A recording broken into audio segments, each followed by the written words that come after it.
Lokola Yoshua zaki pene na yeleko, il leva les yeux et regarda. atombolami mona.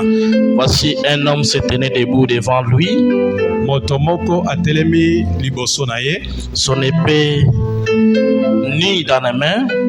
mopanga na ye asimbi na loboko. Il alla vers lui et lui dit: Pe akendaki liboso na ye alobi: Es-tu de nôtres ou de nos ennemis? Ozali ya ngambo na biso to na ngambo ya banguna? Et il répondit: Pe ayanolaki: Non, je suis le chef de l'armée de l'Éternel. Te ngai nazali mokonzi ya mampinga na Yawe. J'arrive maintenant. Na ye sika Josué tomba le visage contre la terre, se prosternant. Yoshua akei kokweyisa Elobi na makolo na moto pe kongumbamela ye. Et lui dit: Pe alobi na ye: Qu'est-ce que mon Seigneur dit à son serviteur? Nini mokonzi akoloba na mosali na ye?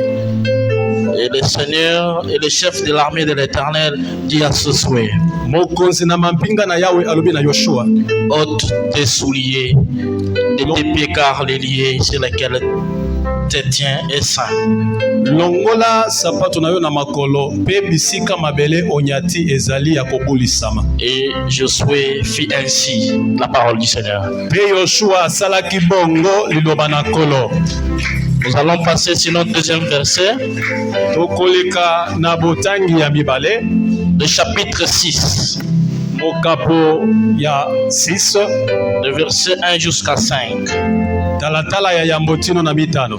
Jéricho était fermé, barricadé devant les enfants d'Israël. Yeleko ezalaki ya kokanga mpe batongaki yango makasi liboso na bana Israël. Personne ne sortait et personne n'entrait. Moto te azalaki kokoto to kobima. L'Éternel dit à Josué: Yawe alobi na Yoshua: Vois, je livre entre mains Jéricho et son roi Kende na kabina maboko na yo yeleko mpe na bokonzi nango et ses vaillants soldats. mpe na mampinga na yango yangoya. Faites le tour de la ville, Bokende kobaluka engumba. vous tous les hommes de cœur. Bino banso bato na bitumba. Faites une fois le tour de la ville. Bosala pe bobaluka mbala mosusu. Tu feras ainsi pendant 6 jours. Okosala yango bongo tino na mikolo 6. Les 7 sacrificateurs porteront devant l'arche 7 trompettes. Banganga nzambe 7 bakomema liboso na sanduku ya mibeko piololo 7. Le 7e jour, vous ferez 7 tours de la ville. 7 mokolo ya 7 bokosala pe bokobaluka mbala 7 na engumba. Et les sacrificateurs sonneront des trompettes. Pe banganga nzambe bakokende kobeta piololo. Et quand ils sonneront de la corne retentissante, Tango bakobeta yango makasi. et quand vous attendrez le son de la trompette, Tango bino bokoyoka kolela ya piololo, tout le peuple pousseront des grands cris. bato nyonso bakoganga makasi. Et alors la muraille de la ville s'écroulera. Na yango motute ya engumba ekokwea. Le peuple montera, Bato bakomata, chacun devant soi. moto na moto nyonso liboso na ye akotala oyo akozala liboso na ye. La parole du Seigneur. Liloba na nkolo. La façon que tu as clamé, je ne suis pas convaincu. Lolengo beti maboko esukisi ngai te.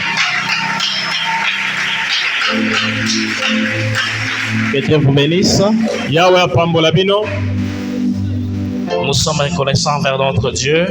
Tozali na boyebi liboso na nzambe na biso. Aussi longtemps que nous avons encore la tête sur les coups, il y a encore de l'espoir. Na tango tozali nano moto likolo na kingo eliki ezali. Et nous continuons à lui faire confiance. Tozali kokoba na kotia ela motema. Nous sommes reconnaissants aussi à notre papa. Tozali pe na bokanisi epai na tata na biso. Partout où il se retrouve, que Dieu lui protège. Epai Yesu azali Yawe abatela ye. Je suis aussi reconnaissant vers toi, l'enfant de Dieu, Nazali pe na boyebi epai na yo mwana na nzambe. pour les sacrifices que tu montres envers Dieu. Mpona komikaba oyo kotalisa liboso na nzambe. Laissez les dieux pour qui nous sommes serviteurs, qui vous bénissent. Mpe basali nyonso esika nzambe apambola bino. Tu ne peux pas dire bien Amen. Que Dieu vous bénisse. Yawe apambola bino. Quand je préparais les messages de ce matin, Na ntango nazalaki kobongisa mate ya ntongo ya lelo, moi-même j'étais confus. Ngai moko nazaki na kati ya bulungana. Puisque je ne sais pas si j'étais l'enseignement, exhortation ou prédication, mais comprenez ça comme ça. Poete na sosolite ezali lilendi realite ya to litangisi bino bo kososolaka. Moi-même je ne sais pas si c'est le combat spirituel. Ngai moko na ebite so ya bitumba molimo. Que Dieu vous bénisse. Ya wa pambola bino. Notre thème de ce matin c'est la bataille de Jéricho. Mama likambo na biso ya tongo lelo elobi bitumba ya eleko. Alléluia. Amen. La bataille de Jéricho. Bitumba ya eleko. J'aime toujours dire, puisque Dieu, quand il veut parler à son peuple, commence par les témoignages. Et c'est pourquoi j'aimerais que tu commences à faire sacrifice avec moi de venir à la prière à temps. Il y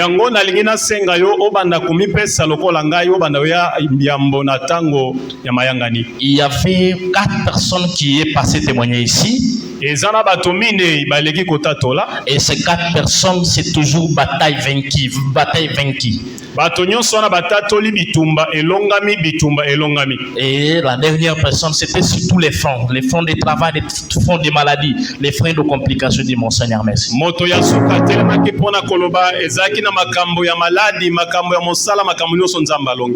Et je dis, Seigneur, dans ce cas, je suis bien de continuer avec la bataille de Jéricho. L'apôtre Paul dit ceci. Ces choses leur sont arrivées pour servir d'exemple. Donc les choses qui sont arrivées aux enfants d'Israël leur sont arrivées pour nous servir nous d'exemple. Et ces choses sont écrites dans la Bible pour notre instruction. Et de ça, il dit à nous qui sommes parvenus à la fin des siècles.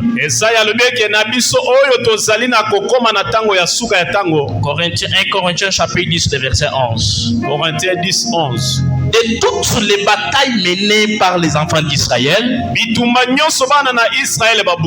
la plus grande bataille c'est celui de conquête.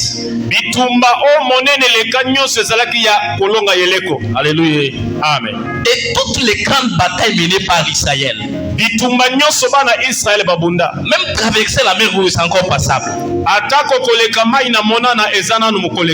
Combattre les enfants de Moabit, combattre les enfants de Philistins, tout ça c'est encore passable. Mais la plus grande bataille menée par Israël c'était devant le muraille de Jéricho. Puisque l'apôtre Paul me dit que c'est par la foi de toutes les batailles qu'ils ont menées, c'est la seule bataille que l'apôtre Paul dit ils ont fait tomber le mur ou le muraille de Jéricho par la foi.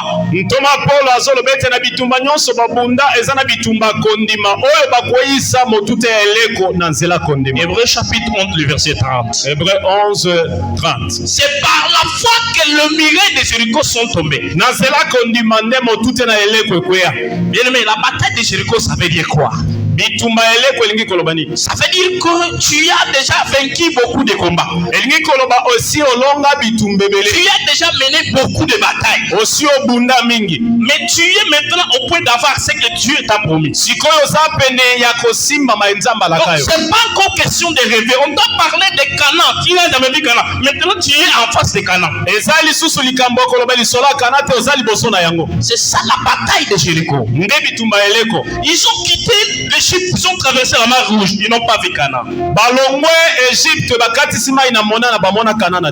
Moïse est parti, la génération de Moïse est partie. Maintenant c'est la génération de Josué. Ils sont maintenant devant le Jourdain. Avec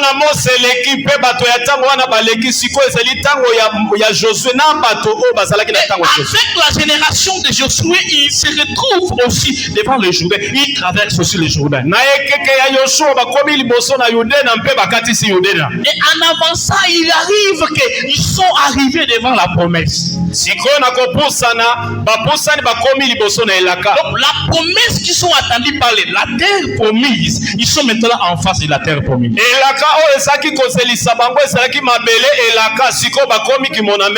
Et c'est ça la bataille de Jéricho. Vous échouez à la bataille de Jéricho, vous rentrez en Égypte. Puisqu'on va te recevoir nulle part. Les Moabites ne vont pas te recevoir. Les Égyptiens, les Philistins ne vont pas te recevoir. Tu dois chercher comment traverser la mer Rouge. La bataille de Jéricho, si je vais expliquer ça de façon naturelle, c'est comme un jeune homme qui a fait des études. Il a déjà ses diplômes. Il a même une fiancée. Et maintenant, il reste une chose pour entrer et finaliser tout ce qu'il fait. Donc, pour ce jeune homme, le bataille de Jéricho, c'est le travail. Puisque s'il a le travail, du coup, il devient marié. Donc, pour ce jeune homme, la grande bataille pour lui, c'est le travail. Et la grande bataille pour un monsieur qui est marié,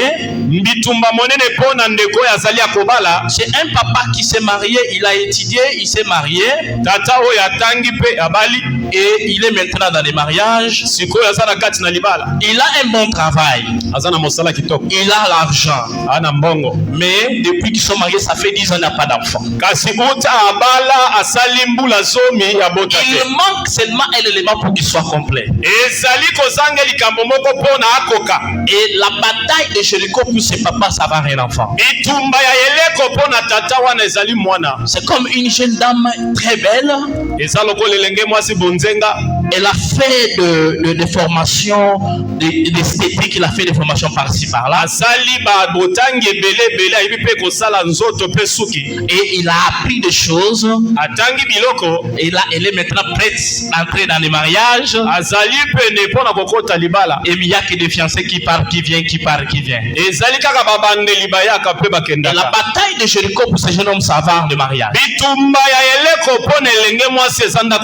Bien aimé, il y a beaucoup de choses qui veulent parler sur la bataille de Jéricho. Prenez la bataille de Jéricho comme la dernière bataille qui te fait entrer dans ta terre promise.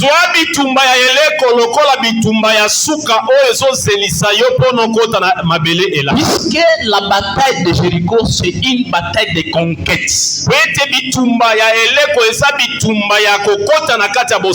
Et quand tu atteins la bataille de conquête, maintenant tu atteins ce que Dieu t'a promis. Que Dieu vous bénisse. Que Dieu vous bénisse. Est-ce qu'on peut acclamer pour notre Dieu?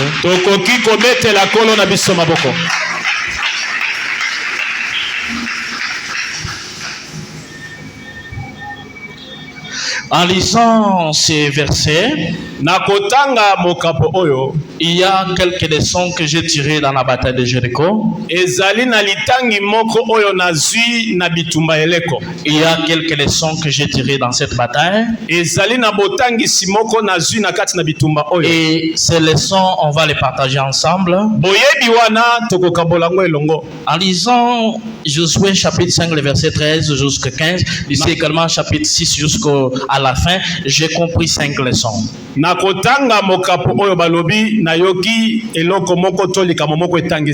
Il y a 5 leçons que j'ai tirées dans ces versets.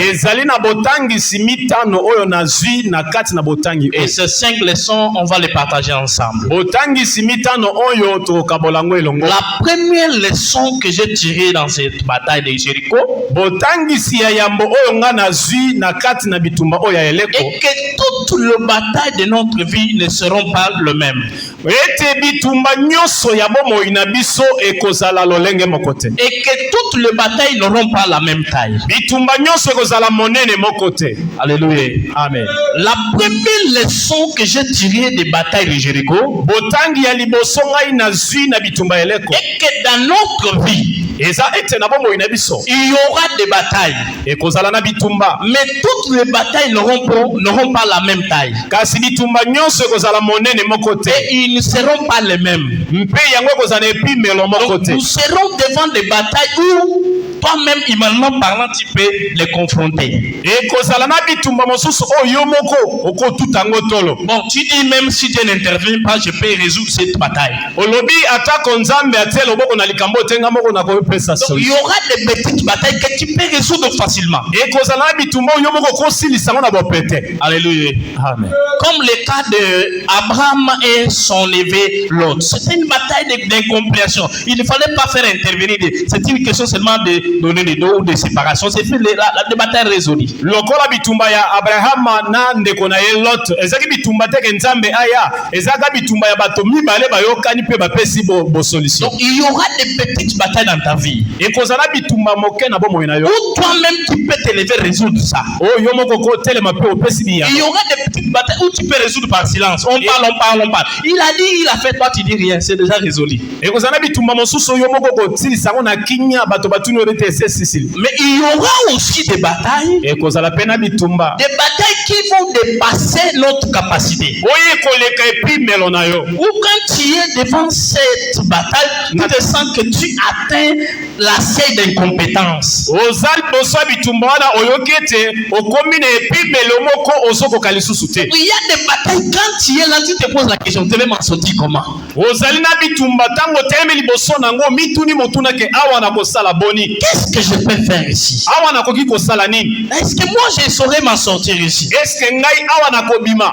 Josué dit ceci, Jéricho était fermé et barricadé devant les enfants d'Israël. Yoshua lobi yeleko ezalaki ya kotonga mpe bakangi yango liboso na bana Israël. Devant les enfants d'Israël, il y avait Jéricho qui était fermé et barricadé. Liboso na bana Israël ezalaki na yeleko o ezalaki ya kokanga mpe batie mampinga. Et la Bible me dit personne ne sortait et personne n'entrait. Biblia elobi ke moto azalaki kobima te mpe azalaki kokota te. Mais vous êtes là pour rentrer. Wana siko bino bosali mpo na bokoto. Oh, personne n'entre, personne ne sort. Kasi kuna moto abimaka te mpe akotaka te. C'était fermé et barricadé. Ezalaki ya kokanga mpe batie mampinga bazokata. Devant cette bataille, vous vous sentez incapable. Liboso bitumba wana ozomi okete makase yalite. Vous savez, il y a certaines batailles quand tu arrives, tu commences même à douter de Dieu. Ezali na bitumba mosusu tango okomi kutu kowanga na nzambe. Tu doutes même de Dieu. Okomi kowanga na nzambe. Avec cette miraille ici, Dieu va faire comment? Olobi awa nzamba kosala nini? Tu vois, Josué nous trompe souvent. Hein? Yoshua azokosa biso kaka Et Josué. qu'est-ce qu'on va se faire dans ces cas de bataille? Awa tokosala ndenge nini na bitumba bo. Il n'y a même pas quelqu'un pour nous combattre. Nous voyons qu'un mur très long. Awa mutukutu akobundisa biso azate ezakaka mir molai. Ça veut dire qu'on atteint les seuils d'incompétence, pas de solution. Ezala makambo mosusu tozokoma na suka ya kozanga makasi mpe biyano ezali te. Mais devant ce verset-ci où Josué chapitre 1, chapitre 6, verset 1 qui dit Jéricho était fermé et barricadé devant les enfants d'Israël. Kasi liboso na mokampo balobeke ezalaki ya kokangama liboso na bana Israël. Il y a des choses qu'il faut retenir ici. Ezala makambo mibale esengeli kokanga. La première des choses c'est que Jéricho était une forteresse impénétrable. Ya liboso yeleko ezalaki motute moko ya monene esika moto akokota te. Donc Jéricho, même si vous partez avec les bulldozers pour les faire tomber, c'était pas facile. Yeleko ata ozibi dozero ke pono kwisa yango ezali kosimba te. Ils ont traversé le Jourdain, baleki Yudena, mais en regardant Jéricho, ils se sont posé des questions. Kasi na kotala yeleko ba mituni mituna. Ils ont traversé la mer Rouge, ils ont combattu les enfants de Moïse, ils ont fait ceci, ils ont fait ceci pour arriver jusqu'à devant les murs de Jéricho. Ils commencent à se poser des questions. Où est-ce que Dieu nous amène?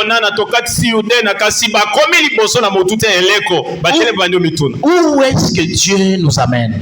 Est-ce que c'est vraiment Dieu qui avait parlé à Josué? Bien aimé, je pense qu'il y a déjà des situations qui t'est déjà arrivées. Tu te poses la question, est-ce que réellement Dieu est avec moi?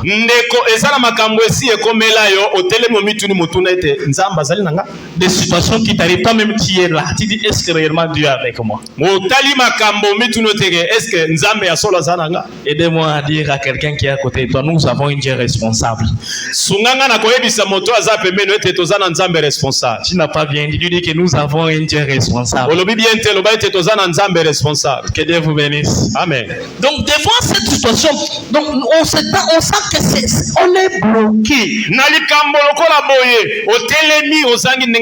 Donc il n'y a pas d'accès. esika kokotela ezali te. Je me pose la question personnellement. On a dit que personne n'entrait, personne ne sortait. Il n'y a même pas de porte.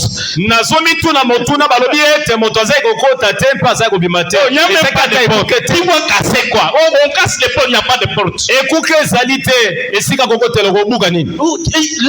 La description géotechnique des murs de Jéricho, on dit que le mur avait une longueur de 3,6 mètres.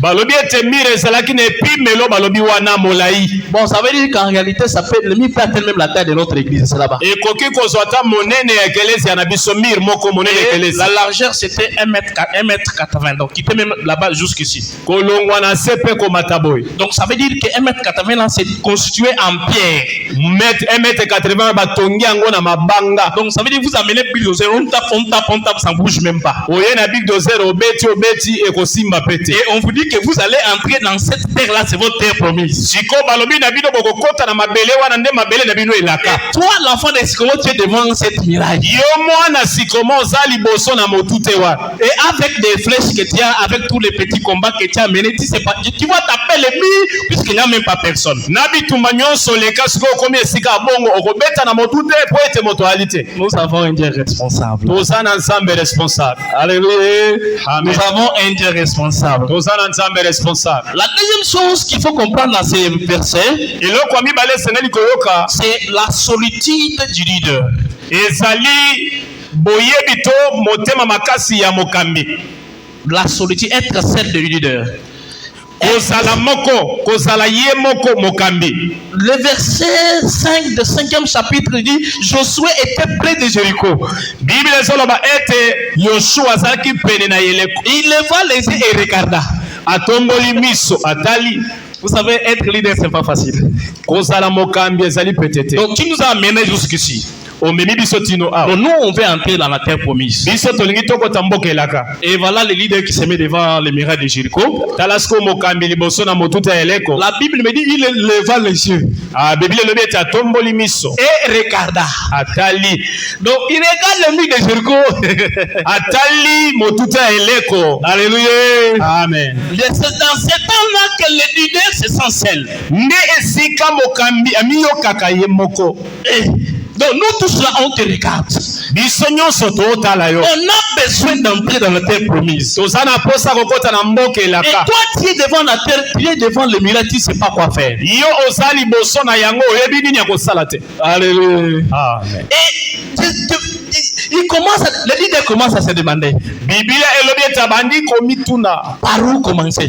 Tokobandela wapi? Donc je suis devant le mur de Jéricho, mais par où commencer? Nazali boso ya motuta Yeriko kasi tokobandela wapi? On va commencer à creuser, on va commencer à je sais pas, par où commencer? Tobando timola, totosala ndenge ni tobandela wapi? Mais quoi faire? Nini tokosala? Là devant le miracle de Jéricho.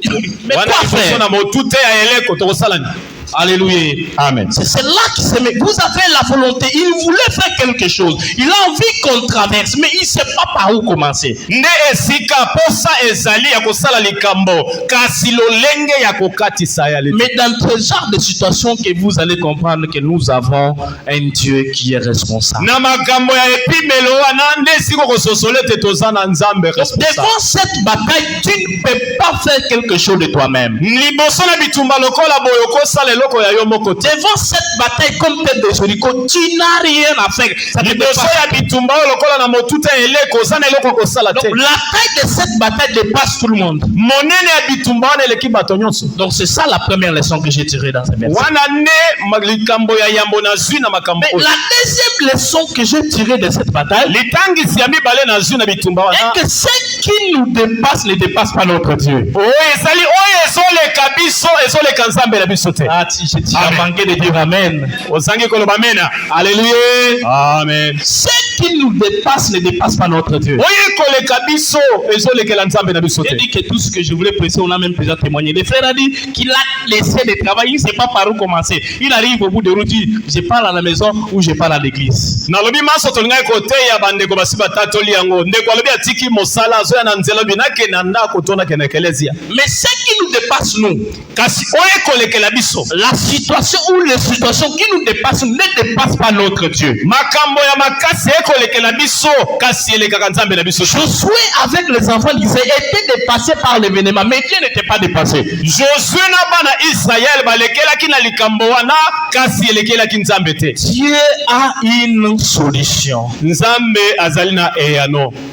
Dieu a une solution. Nzambe azali na eyano. Malgré que Jéricho soit fermé et barricadé, mais Dieu a une solution. Atako yeleko ezali ya kokanga pe batie mampinga bakobatela kasi nzambe azali na eyano. Quelque chose que Josué avait oublié. Eloko moko Yoshua bosalaki. Et que Dieu lui avait dit au début de toutes choses que nul ne tiendra devant toi. Nzambe alobaki na ye na ebandeli ya nyonso ete eloko moko te kotelemela yo. Vous savez, il y a certaines batailles qui nous arrivent dans la vie. À des fois, on oublie ce que Dieu a déjà fait avec nous. Alléluia. Amen. Il y a certaines batailles, tu dis de cette bataille, tu oublies tout ce que Dieu a fait pour toi. C'est ce qui était arrivé à Josué.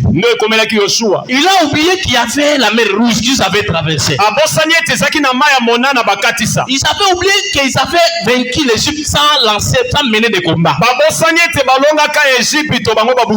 Ils ont oublié qu'ils ont traversé des déserts terribles, mais ils sont arrivés quand même. Tu es devant quelle bataille? Mais quelle est cette bataille qui te fait oublier tout ce que Dieu a mené avec toi? Écoutez bien, aimé, que ces batailles que tu mènes maintenant ne nettoient pas la mémoire, ou que tes mémoires ne soient pas effacées par rapport à ce que Dieu a fait avec toi. Écoutez, il est le même hier, aujourd'hui. Si tu as déjà vaincu certaines batailles dans ta vie, même ça aussi tu peux les vaincre.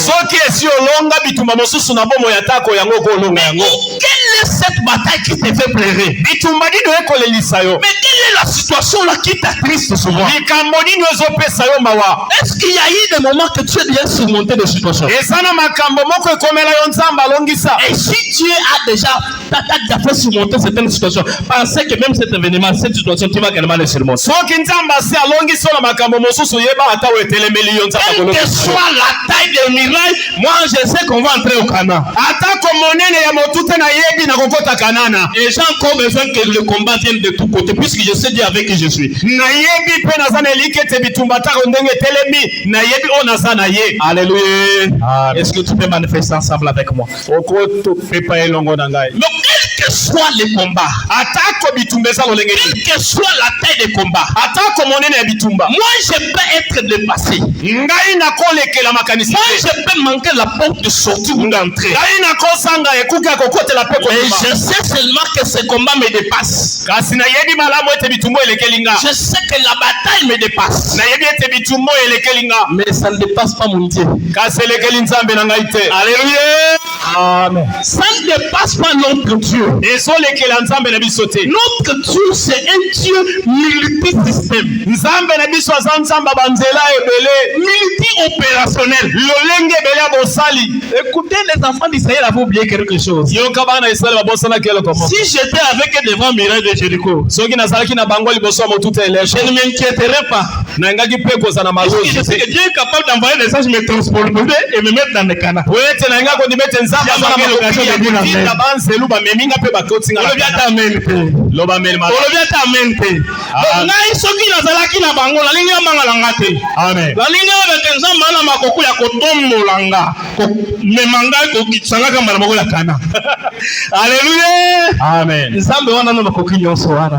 Donc, on a s'inquiété.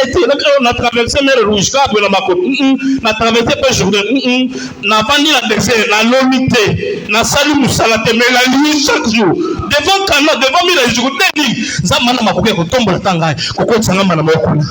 Alléluia. Mettez la yes Maboko. Bitumba oyo ezolekela yo ezolekela nzambe na biso te. Amen. Kobanga te elekeli nde yo makoki na yo nde yo makanisi na nde esili na nzambe esili na te. Amen. Est-ce que tu peux comprendre là?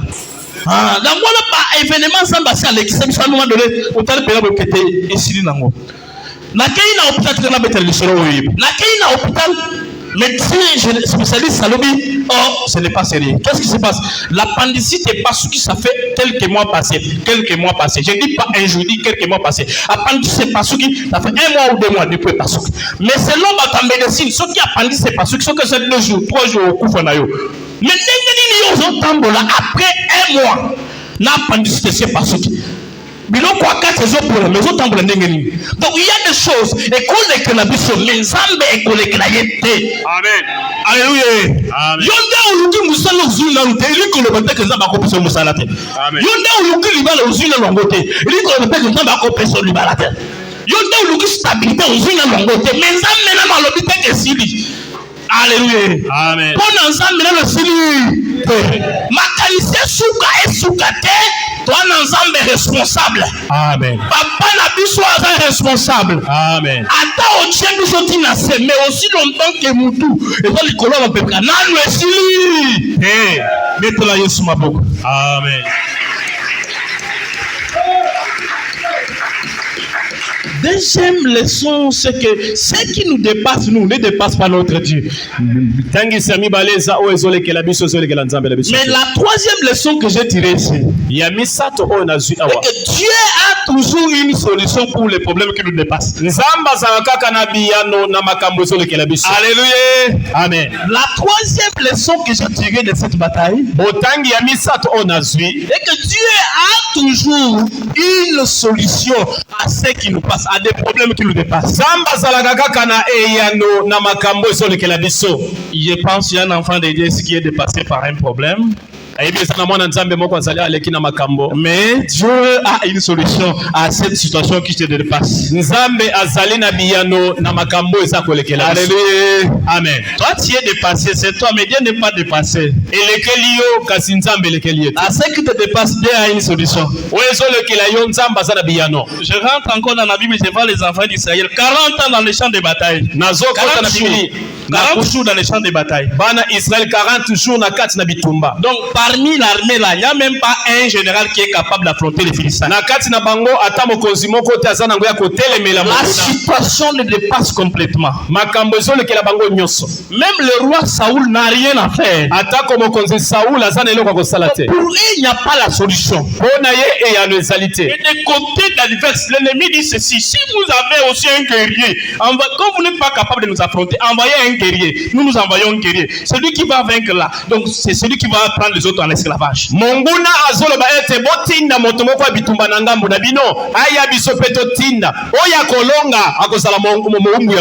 ce qui est grave, c'est que la tribu de Dieu, il n'y a même pas une personne. Donc ce qui est grave, que nous les gens là, on n'a même pas un guerrier qu'on peut envoyer sur les champs de bataille.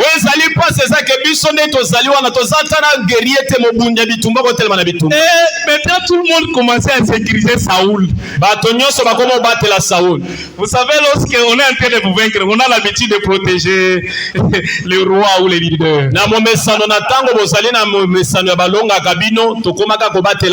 On protège notre leader, on protège notre roi. 40 jours. Na kati ya 40 jours, aucune solution. Et il a noté. Vous savez, la personne qui t'enverra la solution, c'est une personne que tu ne connais même pas. Et ça peut moto solité. Alléluia. Amen. Le problème qui te dépasse là, comprenez ça comme une prophétie. La situation qui te dépasse là, Dieu enverra une personne pour te donner la solution. Mais ce n'est pas la personne que toi tu penses. C'est une personne que tu ne penses même pas. Un papa inconnu dans la tribu d'Israël. Il appelle son petit enfant, également inconnu en Israël. Il lui donne les choses à manger pour aller donner à ses frères qui sont les champs de bataille. Donc, même celui qui parle avec la solution, il ne sait pas que c'est lui la solution.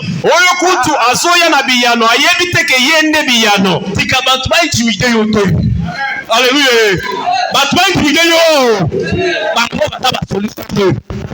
Alléluia. C'est solution à ta solution. Solution solution. Alléluia. À ta solution, et trouver son solution. Mais il y a des gens qui et si dit nango comme travailler son côté. Papa Isaïe envoie David. Tata Esaya atindi Daudi. Donc lui ne savait pas qu'il envoyait la solution. Donc selon lui, aller sur le champ de bataille, donner la nourriture à Eliab. Et il précise ceci en disant à David. Il va voir bien ce qui se passe sur le champ de bataille. Et amène-moi les informations précises et correctes sur le champ de bataille. Et David aussi partait pour aller faire des reportages. Lui, quand il partait, il ne savait pas que c'était lui la solution. Et il part avec la solution envoyée pour donner la solution. Mais personne ne sait que c'est ça la solution. Il arrive sur le champ de bataille. C'est qu'il lui voit sa révolte. Il se décide d'entrer sur le champ de bataille. J'aimerais dire à un enfant de Dieu, écoutez, le grand problème que toi tu as, Dieu peut envoyer la plus petite solution possible et c'est résolu. Alléluia. Amen. Toi tu as un grand problème, mais Dieu envoie une petite solution. Dieu envoie David qui n'a jamais mené de combat dans sa vie. Et dans le CV de David, quand il y avait ours, il a bâti ours pour protéger les brebis. Quand il y a eu des lions, il a combattu les lions pour protéger les brebis. Mais si le champ de bataille, il connaît aucune stratégie de combat.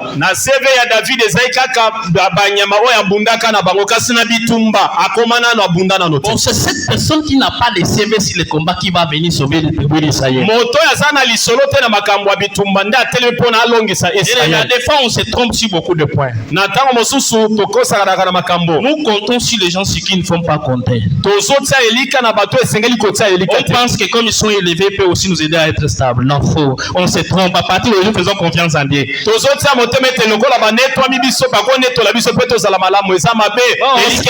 s'est beaucoup trompé dans la vie. Bon, comme il est sénateur, comme il est député, comme il est ministre, c'est mon oncle, ça veut dire que je vais aller au cabinet. Tu as été au cabinet combien de fois? La solution viendra de là où tu ne sais pas. Mais ce qu'il faut faire, c'est faire seulement Dieu confiance. Alléluia. Amen. J'aimerais dire à un enfant de Dieu qu'il faut seulement faire Dieu confiance. Les hommes peuvent te décevoir. Et tout le monde peut te rejeter. Mais il y a une personne qui ne te rejettera pas. Et cette personne ne te regarde pas comme tout le monde te regarde. Oui, si les hommes sont trompés par les visages, lui regarde l'intérieur. Il dit laissez les gens t'injurier, te critiquer. Mais c'est pour que quand il va faire quelque chose, que les gens changent le langage. Le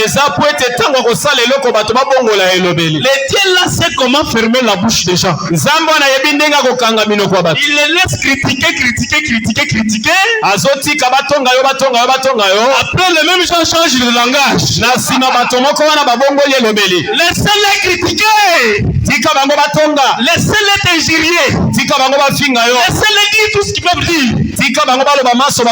Un jour ils vont fermer la bouche. Ils vont fermer la bouche. Alléluia. Amen. Alléluia. Amen. nakitsana n'umugongo na betero losolo moko epata mususu ko yemisayo omoni mokonzi moko ayina mbongo na biso batabenge marionnette mwana poupée batindika kaye do batoza batindika kaye bamvaya kaye asa la keloko te après que le kitaba benge dictateur tika bato ba changer langage na vie na yo. Alléluia. Banda mwana bitinda mesuka mokonzi on le dit amen bien te banda mwana bitinda mesuka moko banda na se mesuka likolo bato balo baba fing eza na problème te mais nzambe nde ayibindi asala ba jena yo wana. Alléluia. Yende maître yagé, aïe a tchaba na yewana. Ata la boîte à la ba critique, ba qui se problème te. Mais aïe mini sala. Mais bilo comme sous ma parce que révoltable pour le Gaza. Ah, biso sio combien de mutumo kwa yeboyi.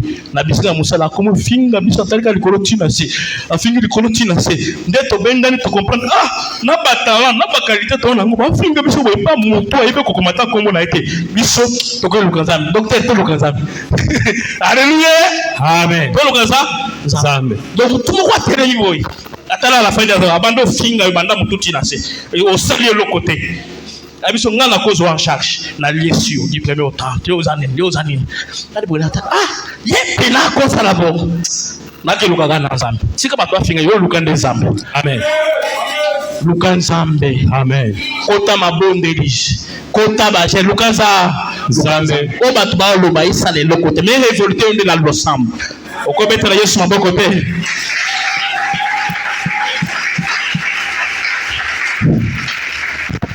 Que la troisième leçon était que Dieu a toujours une solution pour les situations qui nous dépassent. Donc, tout ce qui nous dépasse, Dieu a une solution. Mais j'aimerais un peu donner quelques caractéristiques des solutions de Dieu. Je vais te donner un peu quelques caractéristiques comment les solutions de Dieu sont. Vous savez, les solutions de Dieu sont souvent étranges.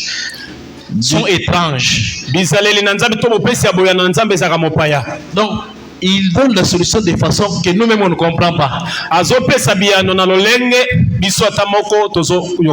Donc c'est pourquoi j'aimerais te dire, toi prie seulement. Toi prie seulement. La façon que la solution va venir, toi tu ne sais pas.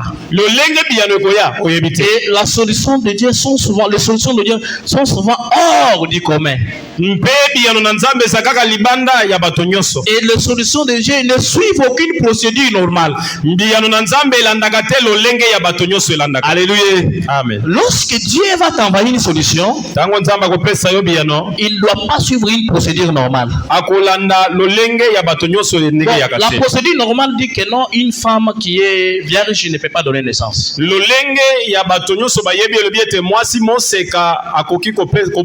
Les conditions pour donner naissance, il faut qu'il y ait l'accouplage entre l'homme et la femme. Une procédure normale.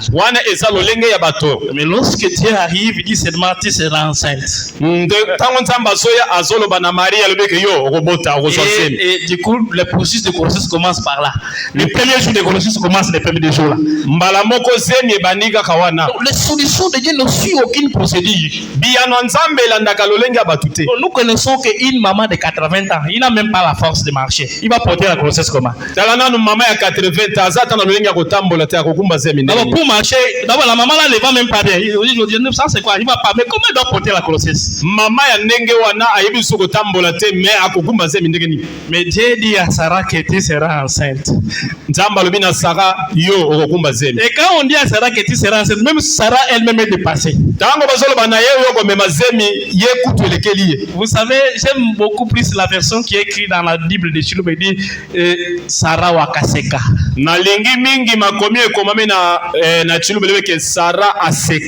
Alléluia. Amen. On te dit que tu seras enceinte. Tu as demandé l'enfant. Toute ta vie tu as demandé l'enfant. Mais on te dit que l'année prochaine tu auras l'enfant. Il sourit dit Dieu ne sait pas ce qu'il dit.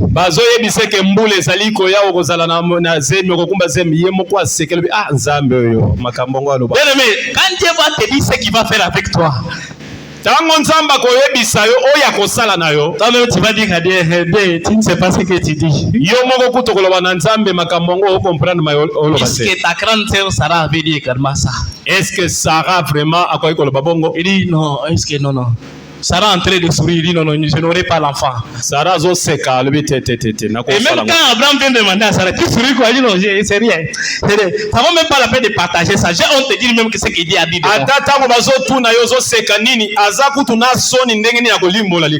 tu te regardes toi et ce que Dieu a dit qu'il va faire avec toi. Tu dis même si je vais dire à quelqu'un ne doit pas accepter.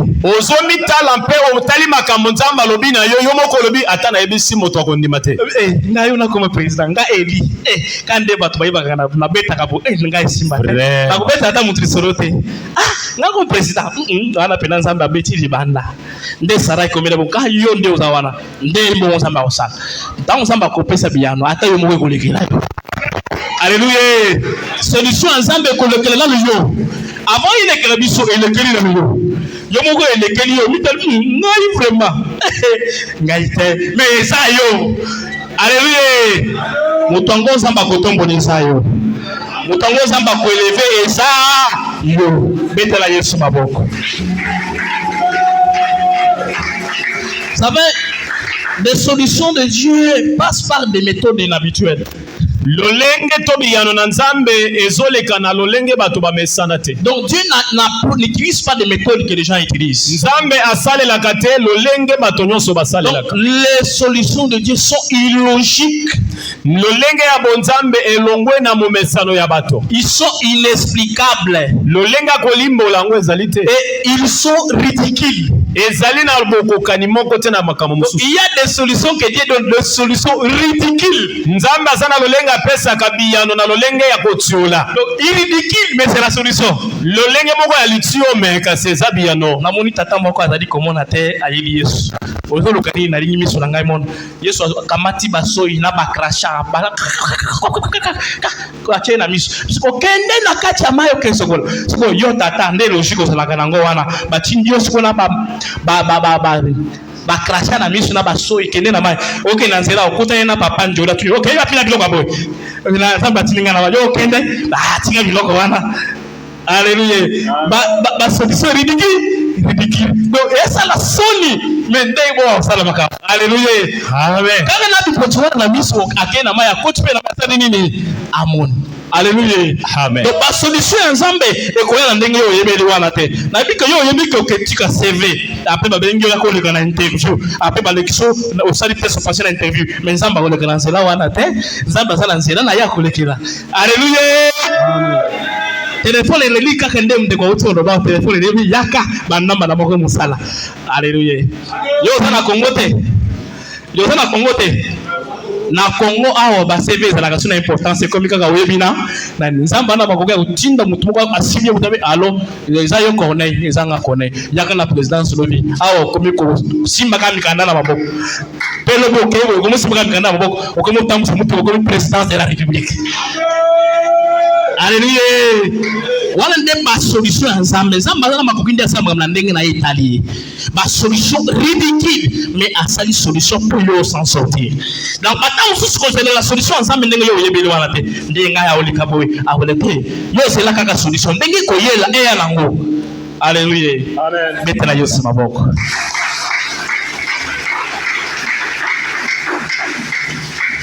Quatrième leçon, Dieu ne fera pas tout. Lorsque j'étais en train d'étudier la bataille de Jéricho, j'ai compris que Dieu ne fera pas tout. Nous aurons une part à nous. Oui. Nous aurons une part à nous. Quand j'ai étudié cette bataille de Jéricho, j'ai compris que Dieu ne fait pas tout. Ils étaient devant le muraille de Jéricho, mais il y avait des responsabilités. Il y avait la responsabilité de Dieu.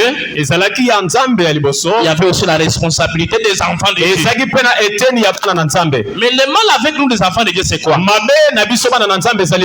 que Dieu fasse tout pour nous. J'aimerais dire à quelqu'un, Dieu ne fera pas tout pour toi. Alléluia. Amen. Apparemment, il n'a pas compris. Toi, dis-lui, peut-être tu veux comprendre. Toi, dis-lui que Dieu ne fera pas tout. Je vais dire celui qui est à côté. Toi, dis-lui, Dieu ne fera pas tout. Dieu ne fera pas tout. Ça ne veut pas dire qu'il est incapable de faire tout. Il a la capacité de faire tout, mais il veut quand même que tu fasses tout. Devant muraille de Jéricho, il fallait deux choses. La première des choses, il fallait d'abord croire en Dieu. ya yambo esengeli kana kondimela na nzambe. Devant les situations qui te compliquent, la première des choses c'est croire en Dieu. Liboso makambo ezolekela yo ya yambo kondimela na nzambe. Hébreux chapitre 11 le verset 1, on donne la définition de la foi. La foi c'est une ferme assurance des choses qu'on espère et une démonstration de celles qu'on ne voit pas. Nimbola ya kondima balobi ete eza elikia kotia ngwi elikia na makambo to kozela pe kotalisa na polele mayetoza na yango te. La première des choses qu'un enfant de Dieu doit avoir devant des grandes batailles, c'est croire en Dieu. Ya yambo o esengeli za na kati mwana na nzambe liboso bitumba monene zana na kotia elikia na nzambe. Mais j'aimerais d'abord aller de l'autre côté. Mais qu'est-ce qui est la contraire de la foi? Naliki kokenda ngambo mosusu o ezali botelemeli ya kondima ezali nini? Le contraire de la foi, ce n'est pas toutefois la paix. Kotelemela ya kondima ezali kaka kobanga te. J'aimerais qu'on raisonne ensemble avec les versets là. Hébreux 1, 11 chapitre 1, il dit la foi est une ferme assurance. Naliki to banza baso elongo na Hébreux 1 o ezoloba ete kondima ezali kotelema ngwi. Des choses qu'on espère et une démonstration de celles qu'on ne voit pas. Et le contraire de la foi, c'est quoi? Avec Hébreux 11 chapitre 1, et moi je prends la dernière paragraphe, on dit démonstration de ce qu'on ne voit pas. Donc le contraire de la foi, c'est ce que tu vois. Kondima ezali ce que tu vois. Oyo okomono. Alléluia. Amen. Donc le contraire de la foi, c'est ce que tu vois. Oyo koteme la kondima ezali oyo za komona. Puisque la foi c'est la démonstration de ce qu'on ne voit pas. Kondima ezali kotalisa ya oyo zo mona te. Mais le contraire de la foi c'est ce que tu vois. Oyo za koteme la kondima ezali oyo zo mona. Donc, le contraire de la foi c'est la réalité. Contraire ya kondima ezali oyo zo bika. Donc, la réalité c'est le contraire de la foi. Oyo zo bika yango zo donc le contraire de la foi pour les enfants d'Israël c'était le mur. Ils voyaient le mur de Jéricho. Écoutez, il faut avoir la foi. Yoka lisusu tango mosu pona kondima. Il faut avoir la foi. Esengeli kozana kondima. Et la deuxième des choses qu'on doit voir, yami malo esengeli tomona. J'ai dit que Dieu, la quatrième leçon, c'est que Dieu ne fera pas tout, mais nous aurons notre part à faire. Nzamba kosala nyonso te ezana eteni esengeli biso petosa. Et la deuxième partie des choses qu'on doit faire, c'est qu'il nous faut agir. Eteni yami bale alikambo esengeli moto asala. Écoutez, j'ai vu Dieu, les versets là, j'aimerais dire les versets. Dieu dit à Josué ceci. Josué chapitre 6, le verset 2. Dit, l'Éternel dit à Josué, vois, je livre entre tes mains Jéricho. Son roi et ses vaillants soldats. Écoutez, tu es devant le mur de Jéricho. Mais Dieu dit quoi à Josué? Je ne ferai rien si vous n'allez pas agir. Alléluia. Amen. Dieu dit à Josué, je ne ferai rien si vous n'agissez pas. J'aimerais dire à un enfant de Dieu qui a des rêves, qui a des ambitions, qui veut aller loin, qui veut faire des choses avec Dieu. Aussi longtemps que tu n'agis pas, Dieu ne fera rien.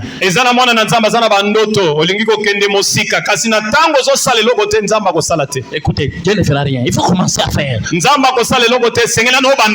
Même si nous tous on ne croit pas en toi, toi crois en toi-même. Commencez déjà.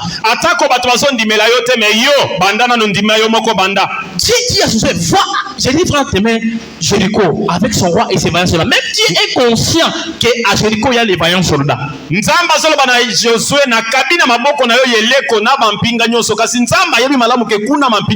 Écoutez, agis. Aussi longtemps que tu n'agis pas, rien ne va changer. Alléluia. Amen.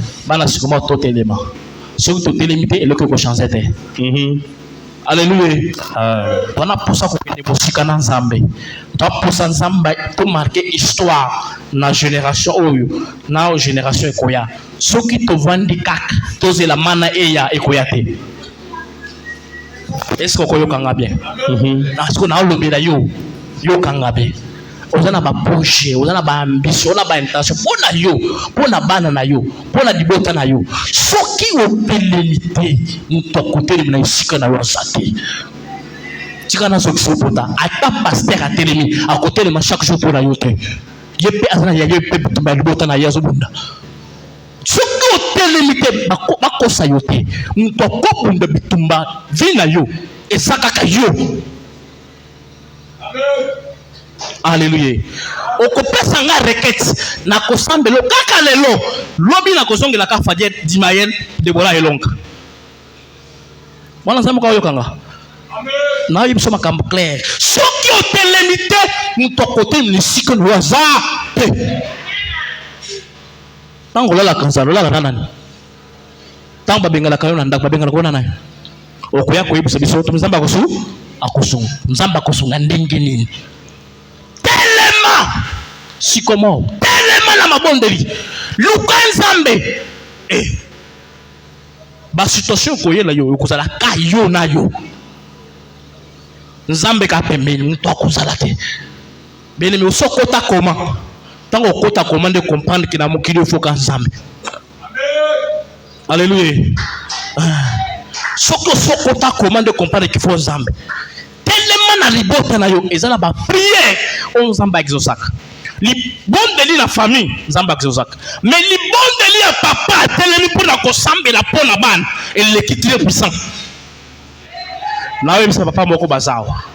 Ata mwasi na bana balali boya to sambela bakoka te ya butu telema na biko koka no kosambela te kaka ndengo lobaka wana loba nazo pambula boy kosala boy telema soko telemite libote na yo ko telema te.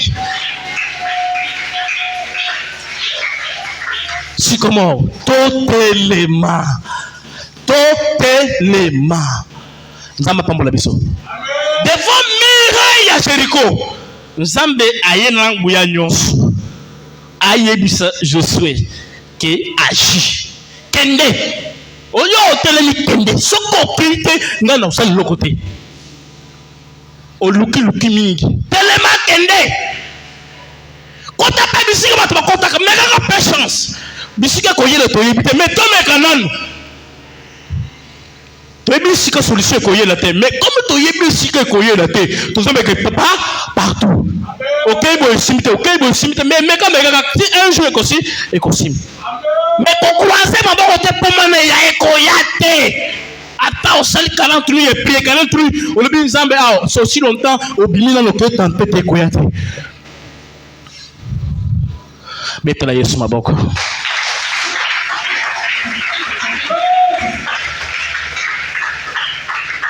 Le promesse de Bilaka Nzambe sans participation à biso toko suka na déception. Est-ce que moi Nzambe kwa yokanga? Est-ce que mutu moko sana Bilaka Nzambe? Sala ka bo suka na Bilaka Nzambe. Nzamba pambola yo. Bilaka Nzambe ozana ngo wana. Suko telemite okosuka na déception. Na ibike ba yembela biso de Nzembo. Mutu ya Bilaka Nzambe akufaka te lokuta okufa na yo. Alléluia. Mutu na Bilaka sana ni akufa. Dodai bakundio pe okei. Yangwana mun batu baloba ke cimetière est l'endroit le plus riche puisque banzembo bayemba te ekenda kuna. Mateya ou bateya te yakuna.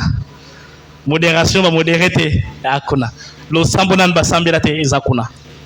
Okoza na Bilaka ya Nzambe ndio zawana za na Bilaka ya Nzambe mais soki o participer te soko koti na kata Bilaka ya Nzambe te okosoka bongo donc yo tango za na Bilaka ya Nzambe ka Satan sepeli Nzambe lubiki oke liboso obonga yonde Moïse a dibota na ka Satan sepeli a sepeli te ye personne bunda po atufe yo mais yo soko croiser blanc o croiser maboko na Bilaka okokufa na Bilaka okokota lilita na Bilaka mais pour na Bilaka na yo et mon jour participer na kata Bilaka na yo élément na mabonde luka Nzambe par tous les moyens soko luki Nzambe te pour na Bilaka na yo et mon samailo ko uzala te nazongi na kata Bible Nzamba pesa bana Israël promesse ki ata bokei na boungu na sima bambula boye bokobima mais mutu moko na kati ya Babylone ato mama na ye oyebi bien Daniel to yebi Daniel c'est ato mama na ye na Babylone Mais tant on attend beaucoup à comprendre que t'es l'année Zoya, des années banalisées par Kobima na kata bombo à Salanine. À comprendre que Bilaka est réalisé l'année mais à côté ma bondeli. Donc à Bilaka est dans Salamana à l'année bah il sait que 2025 Zaya yo. Ce qu'on peut limiter est comme 2026. Donc côté 2026 année yo année ya yo. Ce qu'on peut limiter est comme 2025 27. Daniel, même si c'est 67e semaine à semaine à Babylone, et qu'on a année où habitien, la bande a consommé 3 fois par jour. Na tongo, na midi, na poko. Na tongo, na midi, na poko. Bonne année pour participer à la promesse. Tant que Israël va continuer, il y a pas abîme à Jérusalem. Tant que côté les ma pour na kusimba bilaka ensemble, bitombe koya de tout côté. Moi, je vais comprendre. Mais ma belle est sandeli. Bitumbaye, le sambo, tikeli biso prière. La coquine de le sous-souté. Bakomi kobek sanga mabako. Donc, comme yo yelinde ngai, comme yo yelinde batouao, to betso mabako. Tango, Daniel a telemi. Nde tawana, batwa Babylone pe batemba komo landela ye. Soki bilaka na yo kompembe na konseraliser. Batwa bandako lando ebele. Asadi boy, alobi boy, alobi boy, achodi boy, alobaka boy, asadi boy. Pokaka wole mbautik. Baye kokanga te Daniel pour les postes dans sambel. Bele sambel pour les poisson babilaka me bakangi. Bakel chaeti na kati ya bakos pour kufo asimba bilaka na yete. Bide pona bilaka na yo moko. Obunde pona simbilaka no moko me batelemi ba moma yo na ko moko puisque baye kochaye. Bible zo ebisanga boy. Batiki bakos nanzala bajou. Pourtant babwaka Daniel lisoro esile. Ba detina miko. Mais ceux qui osent ensemble, atabache yo na kos bakosa le logo. Alléluia. Ceux qui osent ensemble, atabache yo na acide. Et ko commande mai. Alléluia. Atabache yo poison. Et kosa le logo. Baloka na bango. Bakote yo nano mona ndo na mystère. Akoya kabo telemi mambo ndo na moko komo mona ndoke. Yo po komi kosa ba vision. Au monde va comme on a meilleur ba fresh au comme on kima kimi mais sokyo telemi et ko sala loko bitela Yesu maboko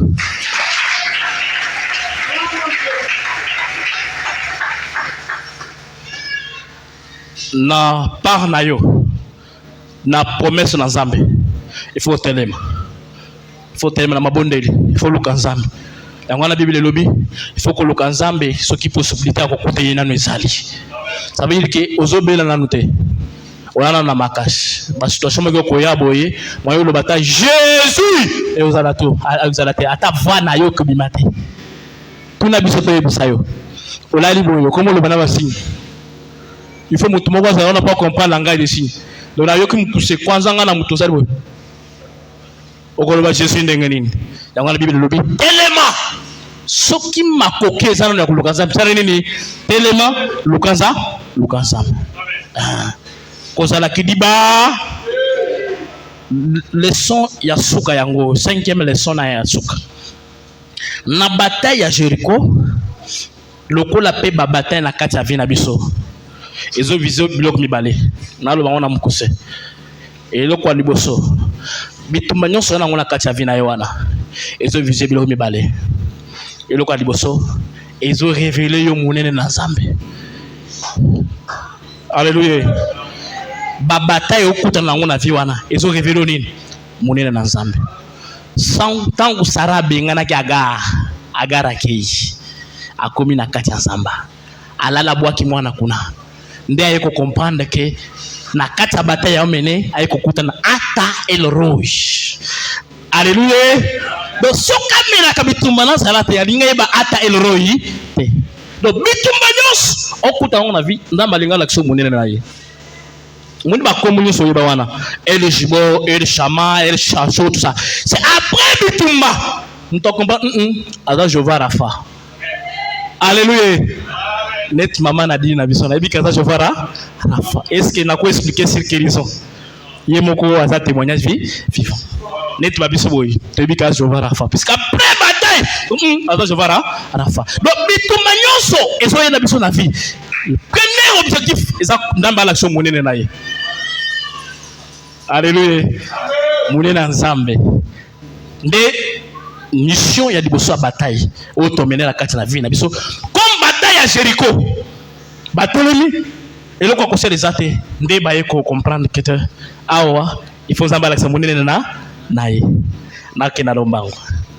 Et là, quoi mibale, paye à souk. O ba bataille à Jéricho. Tout comme bataille na kati na vie na biso. Ezake. Après bataille nyonso, promotion ezalak. Alléluia. Après bataille nyonso, élévation ezalak. Après bataille nyonso, stabilité ezalak. Tant que David a quel champ de bataille, batu bayi baki ata kombo na yete. Mais après qu'on sa Goliath, batu ba komo yeba. Saoul aboma 1000. Mais David combien? 10 000. Alléluia. Donc après bataille, sur le champ de bataille, ceux qui ont longi bitumba, comme on a eu, et koyeban, okotombama, okozape promotion. Nde objectif ya mbalangwana. Eloko ebundisa yo lelo, tango kokwesa yango, yo ndo to banda kopesa référence na Krista. Alléluia. Soki eza batu zamba tombo papa na biso zamba tombo le kaka. Donc mission ya mibale zaki après bataille Nzambe akotombola yo. Nzambe apambola biso. Nzambe apambola Kristo comme